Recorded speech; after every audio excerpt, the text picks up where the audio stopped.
between cultures, and particularly now when just one individual can detonate a bomb that causes so much destruction, it is more important than ever that we pursue these strategies for peace. You know, technology is a powerful instrument for good, but it is also given the possibility for just a few people to cause enormous damage. And you know, that's why I'm hopeful that in my meetings with President Hu and on an ongoing basis, both the United States and China can work together to try to reduce conflicts that are taking place. We have to do so, though, also keeping in mind that when we use our military, because we're such big and strong countries, that we have to be self-reflective about what we do, that we have to examine our own motives and our own interests to make sure that we are not simply using our military forces because nobody can stop us. That's a burden that great countries, great powers have, is to act responsibly in the community of nations. My hope is that the United States and China together can help to create an international norms that reduce conflict around the world. Okay? All right. John, I'm going to call on my ambassador because I think he has a question that was generated through the website of our embassy. This was selected, though, by, I think, one of the members of our U.S. press corps, so that... That's right.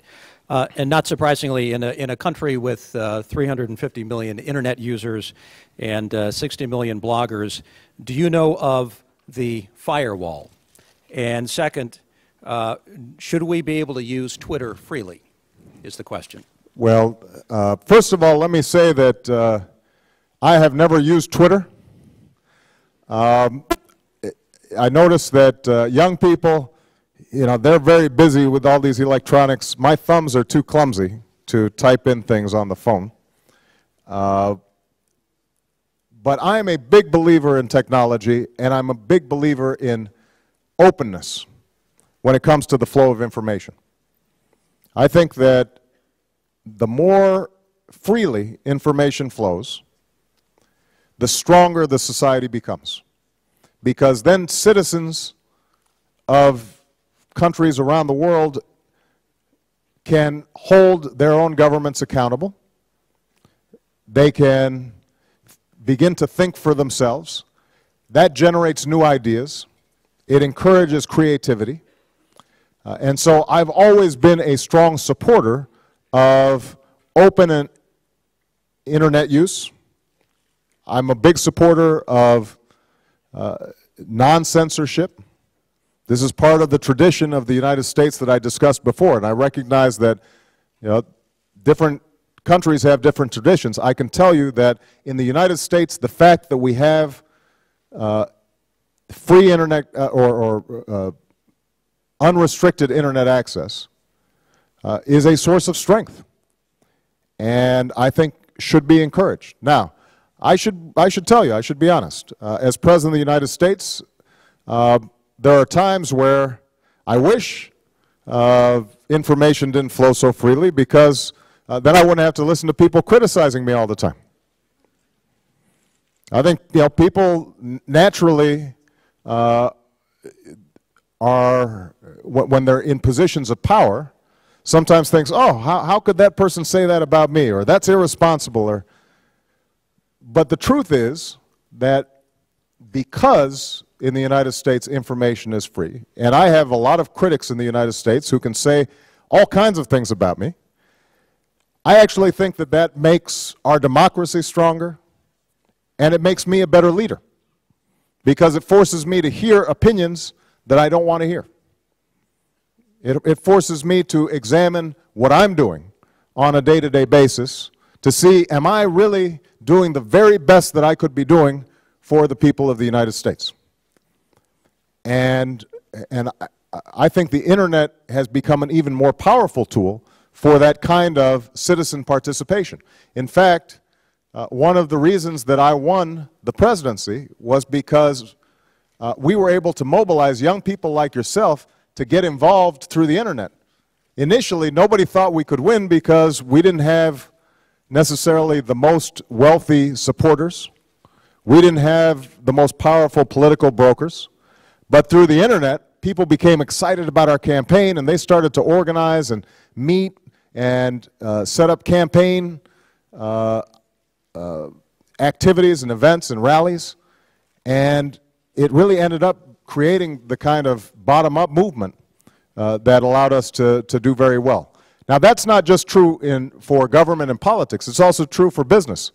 You think about a company like Google that only 20 years ago was, less than 20 years ago, was the idea of a couple of people not much older than you. It was a science project. And suddenly, because of the internet, they were able to create an industry that has revolutionized commerce all around the world. So, you know, if it had not been for the freedom and the openness that the internet allows, Google wouldn't exist. So I'm a big supporter of not restricting internet use, internet access, other information technologies like Twitter. The more open we are, the more we can communicate, and it also helps to draw the world together. When I think about my daughters, Malia and Sasha, one's 11, one is 8. From their room, they can get on the internet and they can travel to Shanghai. They can go any place in the world and they can learn about anything they want to learn about. And that's just an enormous power that they have. And that helps, I think, promote the kind of understanding that we talked about. Now, as I said before, there's always a downside to technology. It also means that terrorists are able to organize on the internet in ways that they might not have been able to do before. Extremists can mobilize, and so there's some price that you pay for openness. There's no denying that. But I think that the good outweighs the bad so much that it's better to maintain that openness, and that's part of why I'm so glad that the internet was part of this forum. Okay? I'm going to take 2 more questions, and the next one is from a gentleman, I think, right? Right here. Yes. Here's the microphone.